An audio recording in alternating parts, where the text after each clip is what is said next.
ಈಗ ನೀವು ಒಂದು ಜಿಯಾಲಿಸ್ಟ್ ಆಗಿರೋದ್ರಿಂದ ಕೇಳ್ತಾ ಇದ್ದೀನಿ, ಬಾವಿನ ಅಂತರ್ಜಲ ವೃದ್ಧಿ ಮಾಡ್ಕೋಬೇಕು ಅಂದ್ರೆ ಯಾವ್ದಾರ ಟಿಪ್ಸ್ ಗಳಿದೆಯಾ? ಯಾವ ತರ ಮಾಡ್ಬೋದು ಸರ್? ಅಂತರ್ಜಲ ವೃದ್ಧಿ ಮಾಡ್ಬೇಕಂದ್ರೆ ಕೃಷಿ ಹೊಂಡ ಆತರ ಏನಾದ್ರು ಮಾಡ್ಬೋದು, ರೀಚಾರ್ಜ್ ಮಾಡೋದು, ಬೋರ್ವೆಲ್ ರೀಚಾರ್ಜ್ ಮಾಡ್ಬೋದು. ಆದ್ರೆ ಇವರೊಬ್ರು ರೀಚಾರ್ಜ್ ಮಾಡಿದ್ರೆ ಪ್ರಯೋಜನ ಇಲ್ಲ ಸರ್. ಅದು ಏನಾಗುತ್ತೆ, ನೀರು ಮುಂದೆ ಹೋಗುತ್ತೆ, ಬೇರೆಯವ್ರಿಗೆ ಹೋಗುತ್ತೆ ಸರ್. ಈಗ ರೈತರುಗಳು ಸುಮಾರು ಬೋರ್ ಕೊರ್ಸಿರ್ತಾರೆ, ನೀರ್ ಬರ್ತಾರಲ್ಲ.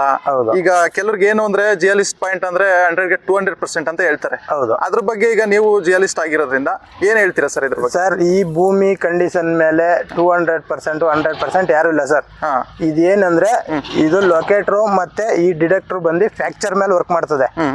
ಫ್ರಾಕ್ಚರ್ ಮೇಲೆ ಅಂದ್ರೆ ಯಾವುದೇ ಮಿಷಿನ್ ಕೂಡ ಇನ್ನ ನೀರಿಗೆ ಅಂತ ಬಂದಿಲ್ಲ. ಫ್ರಾಕ್ಚರ್, ಆ ಫ್ರಾಕ್ಚರ್ ಅಲ್ಲಿ ಡ್ರೈ ಆದ್ರೂ ಇರ್ಬೋದು, ನೀರಾದ್ರೂ ಇರ್ಬೋದು. ಇದು ಸತ್ಯಾಂಶ ಸರ್. ಅಂದ್ರೆ ಈಗ ಕೆಲವರೆಲ್ಲ ಹೇಳ್ತಾರಲ್ಲ ಸ್ವಲ್ಪ ಇದ್ರಲ್ಲಿ ಜಿಯಾಲಿಸ್ಟ್ ಪಾಯಿಂಟ್ ಮಾಡಿಸಿದ್ರೆ ನಾವು 100-200% ಇಷ್ಟು ಇಂಚ್ ನೀರು ಕೊಡ್ತೀವಿ ಅಂತಾನೆ ಹೇಳ್ತಾರೆ ಸರ್. ಏರಿಯಾ ಮೇಲೆ ಡಿಪೆಂಡ್ ಆಗುತ್ತೆ ಸರ್. ಕೆಲವು ಏರಿಯಾ ನೀರ್ ಚೆನ್ನಾಗದೆ 300 ಅಡಿ 400 ಅಡಿ ಡ್ರಿಲ್ ಆಗದೆ ಇರೋ ತರ ನೀರು ಬರುತ್ತೆ ನೋಡ್ರಿ, ಆ ಏರಿಯಾ 100% ಕೊಡ್ಬೋದು. ಕೆಲವು ಏರಿಯಾ ಡ್ರೈ ಬರುತ್ತೆ. ಆ ಡ್ರೈ ಏರಿಯಾದಲ್ಲಿ ಕೂಡ ನಮ್ಗೆ ಯಾವ್ದೇ ಮಿಷಿನ್ ಕೂಡ ನೀರಿಗೆ ಅಂತ ತೋರ್ಸಲ್ಲ, ಬರೀ ಗ್ಯಾಪ್ ಗಳಿಗೆ ತೋರ್ಸೋದು.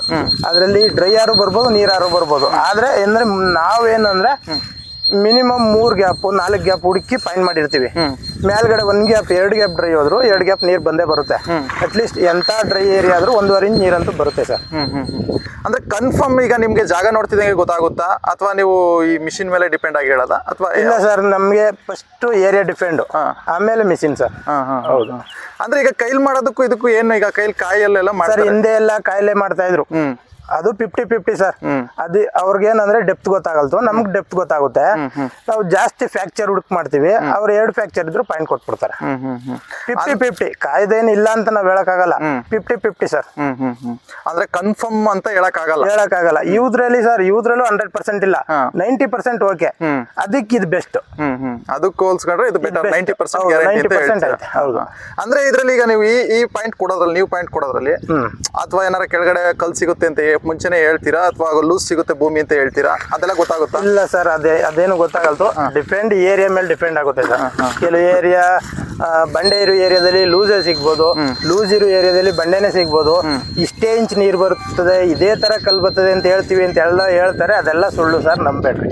ಅಂದ್ರೆ ಈಗ ಈ ನೀವು ಪಾಯಿಂಟ್ ಕೊಟ್ಟಿರ್ತಿರಲ್ಲ ಸರ್, ಈಗ ಆ ಪಾಯಿಂಟ್ ಅಲ್ಲಿ ಒಂದು 50-100 ಅಡಿ ಹೋಯ್ತಿದಂಗೆ ಒಂದು ಸಿಂಪ್ಟಮ್ಸ್ ಮಣ್ಣು ಬರುತ್ತೆ. ಹೌದು. 50 ಅಡಿ 100 ಅಡಿ ಹೋಯ್ತಂದ್ರೆ ಕೆಲವೊಂದು ಮಣ್ಣು ಬರುತ್ತೆ. ಹೌದು. ಈ ಮಣ್ಣು ಬರ್ತಿದಾಗ ಗ್ಯಾರಂಟಿ ಇದು 100% ನೀರು ಬರುತ್ತೆ ಅನ್ನೋದು ಏನಾರ ಆ ತರ ಕಂಡಿಡಿಬಹುದಾ? ಕಂಡಿಡಿಬಹುದು ಸರ್. ರೆಡ್ ಸಾಯಲ್, ಯಾವಾಗ ರೆಡ್ ಸಾಯಲ್ ಸ್ಟಾರ್ಟ್ ಆಯ್ತು ಅದಂದ್ರೆ ನೀರು ಅಂಶ ಜಾಸ್ತಿ ಇರ್ತದೆ. ಆದ್ರೆ ಮೈಕ್ರೋವಲ್ಸ್ ಜಾಸ್ತಿ ಇರ್ತದೆ. ನೀರು ಹಿಡಿದು ಇಟ್ಕೋಂತ ಶಕ್ತಿ ಕೆಂಪು ಮಾತ್ರ ಇರ್ತದೆ. ಅದು ಬಂದ್ರೆ ಫಾರ್ಮೇಶನ್ ಚೆನ್ನಾಗದೆ ಅಂತ ಅರ್ಥ. ಅದು ಬಂದ್ಮೇಲೆ 1 ರಾಡ್ 2 ರಾಡಲ್ಲಿ ನೀರು 90% ಬಂದೇ ಬರುತ್ತೆ. ಆ ತರ ಬಂದ್ರೆ 99% ನೀರು ಬರುತ್ತೆ ಸರ್. ಈಗ ನೀವು ಎಷ್ಟು ಪಾಯಿಂಟ್ಗಳನ್ನ ಕೊಟ್ಟಿದ್ದೀರಾ ಸರ್? ಈಗ ಆಲ್ರೆಡಿ ನೀರು ಬಂದಿರುವಂತವೆ ಎಷ್ಟು, ಅಥವಾ ಫೇಲ್ಯೂರ್ ಆಗಿರುವಂತವೆ? ಸರ್, ನಾವು ಇವಾಗ ಹೆಚ್ಚು ಕಡಿಮೆ ಒಂದು 1300-400 ವರೆಗೂ ಪಾಯಿಂಟ್ ಮಾಡಿದೀವಿ. ಹೆಚ್ಚು ಕಡಿಮೆ ಒಂದು 120-130 ಪಾಯಿಂಟ್ ಫೇಲ್ ಆಗವೆ ಸರ್. ಫೇಲ್ ಆಗಿದೆ? ಹೌದು, ಆಗವೆ. ಬಟ್ ನೀವು ಓಪನ್ ಆಗಿ ಹೇಳ್ತೀರಾ ಮುಂಚೆನೆ? ಹ್ಞೂ ಸರ್. 100% ನಾವು ಸರ್, ನಾವು 100% ಇಲ್ಲ ಸರ್. ನಾವು 90% ನಾವು ಮಾಡ್ತಾ ಇರೋದೇ ಫ್ರಾಕ್ಚರ್ಗೆ. ಅದರಲ್ಲಿ 1 ಇಂಚೆ ಬರ್ಬೋದು, 3 ಇಂಚೆ ಬರ್ಬೋದು, 10 ಇಂಚೆ ಬರ್ಬೋದು. ಆ ಏರಿಯಾದ ಮೇಲೆ ಡಿಪೆಂಡ್ ಆಗುತ್ತೆ. ಹೈಯೆಸ್ಟ್ ನೀರು ಎಷ್ಟು ಇಂಚ್ವರೆಗೂ ನೀವು ಕೊಟ್ಟಿರೋ ಪಾಯಿಂಟ್ಗಳಲ್ಲಿ ಬಂದಿದೆ ಸರ್? ನಮಗೆ ಈ ಗಾಡಿಯವರು ಒಂದು 4 ಇಂಚ್ 5 ಇಂಚ್ ನೀರು ಬಂತು ಅಂದ್ರೆ ಹೊಡೆಯೋಕ್ಕಾಗಲ್ಲ, ಫುಲ್ ನೀರು ಅಂತಾರೆ. ಮಾಮೂಲಿ ಅವೆಲ್ಲ 4 ಇಂಚ್ 5 ಇಂಚ್ ನೀರು ಇದ್ದೇ ಇರ್ತದೆ ಸರ್.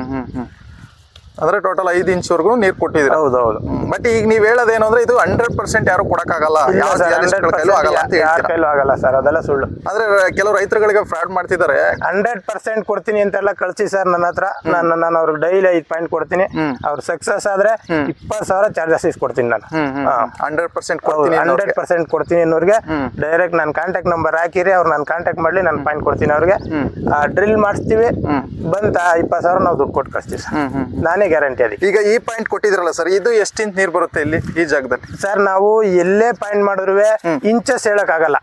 ಆದ್ರೂ ರೈತರು ಒತ್ತಾಯದ ಮೇಲೆ ಹೇಳ್ಬಿಡ್ತೀನಿ ಸರ್. 2 ಇಂಚ್ ಮಾತ್ರ ಹೇಳ್ತೀನಿ ನಾನು. ಅದ್ರ ಮೇಲೆ ಎಷ್ಟು ಬಂದ್ರು ಅವ್ರು ಖುಷಿ ಪಡ್ತಾರೆ.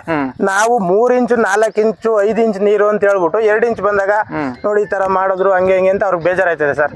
ಅದಕ್ಕೋಸ್ಕರ ನಾವು ಅಷ್ಟು ಹೇಳಕ್ ಬರಲ್ತು. ನೀವು ಎಷ್ಟು ಚಾರ್ಜ್ ಮಾಡ್ತೀರಾ ಸರ್ ಒಂದು ಜಾಗಕ್ಕೆ ಪಾಯಿಂಟ್? ಸರ್ ನಾವು ಬಂದು ಕನಕಪುರ. ನಮ್ಮ ಕನಕಪುರ ಏರಿಯಾದಲ್ಲೆಲ್ಲ ಸರ್ ನಾವು 6,000ಕ್ಕೆ ಮಾಡ್ತಾ ಇದೀವಿ. ಹೊರಗಡೆ ಹೋದಾಗ ನಮಗೆ ಟ್ರಾನ್ಸ್ಪೋರ್ಟೇಷನ್ ಬರುತ್ತೆ, ಹೆಚ್ಚು ಕಡಿಮೆ ಏರಿಯಾ ನೋಡ್ಕೊಂಡು ಮಾಡ್ತೀವಿ ಸರ್. ಈಗ ಹೇಳಕ್ಕಾಗಲ್ಲ. ನಮ್ಮ ವ್ಯೂವರ್ಸ್ ಗಳು ನೋಡ್ತಿರ್ತಾರೆ ಯಾರೋ, ಈಗ ಅವ್ರಿಗೆ ಈಗ ನಿಮ್ಮನ್ನ ಕಾಂಟ್ಯಾಕ್ಟ್ ಮಾಡ್ಬೇಕು ಅಂತ ಅನ್ಸುತ್ತೆ.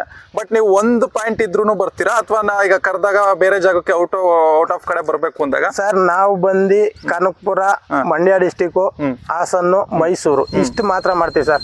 ಹುಬ್ಳಿ, ಧಾರವಾಡ ಹೊರಗಡೆ ಎಲ್ಲ ಫೋನ್ ಮಾಡ್ತಾರೆ, ನಾವ್ ಅಷ್ಟು ದೂರ ಹೋಗಿ ಮಾಡಕ್ ಆಗಲ್ಲ, ಸರ್ವಿಸ್ ಕೊಡಕ್ ಆಗಲ್ಲ ಸರ್.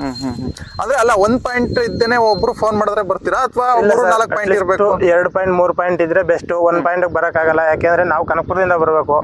ಖರ್ಚು ವೆಚ್ಚ ಎಲ್ಲ 1 ಪಾಯಿಂಟ್ ಬಂದ್ರು ಅದೇ ಖರ್ಚಾಗುತ್ತೆ, 3 ಪಾಯಿಂಟ್ ಇದ್ರು ಅದೇ ಖರ್ಚಾಗುತ್ತೆ. ಹಂಗೇನಾದ್ರು 3 ಪಾಯಿಂಟ್ ಇದ್ದಾಗ ರೈತರಿಗೆ ಒಂದ್ ಸ್ವಲ್ಪ ಹೆಚ್ಚು ಕಡಿಮೆ ರೇಟಲ್ಲಿ ಮಾಡ್ಕೊಡ್ತೀವಿ ಸರ್.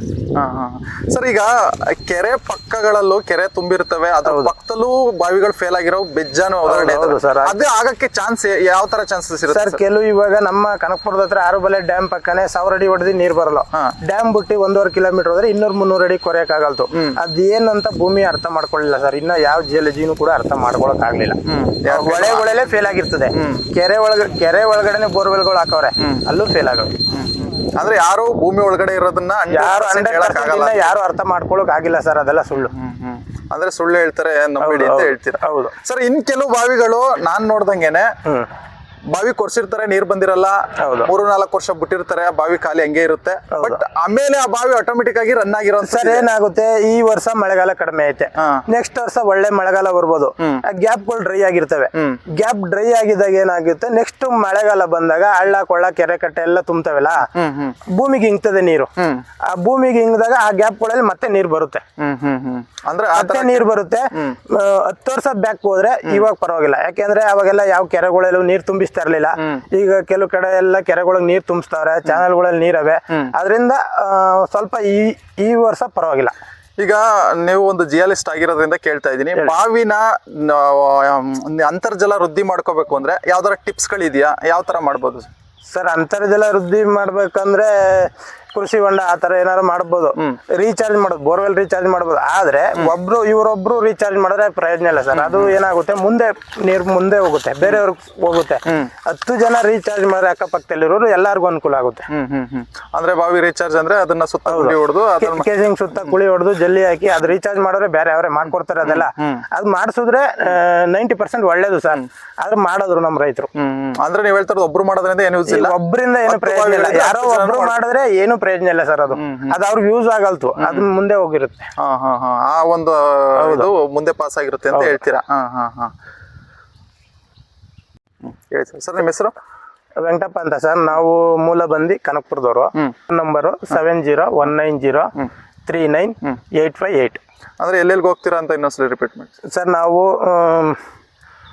ಕನಕಪುರ ಮತ್ತೆ ರಾಮನಗರ ಡಿಸ್ಟಿಕ್, ಹಾಸನ್ನು, ಚನ್ನರಾಯಪಟ್ಟಣ, ಕೇರ್ಪೇಟೆ, ಮೈಸೂರು ಡಿಸ್ಟಿಕ್ ಇಷ್ಟು ಮಾತ್ರ ನಾವು ಮಾಡ್ಕೊಡ್ಬಲ್ಲ ಸರ್. ಇನ್ ಬೇರೆ ಹೊರಗಡೆ ಆಗಲ್ಲ ಸರ್, ಆಗಲ್ಲ. Okay sir, thank you. Okay sir.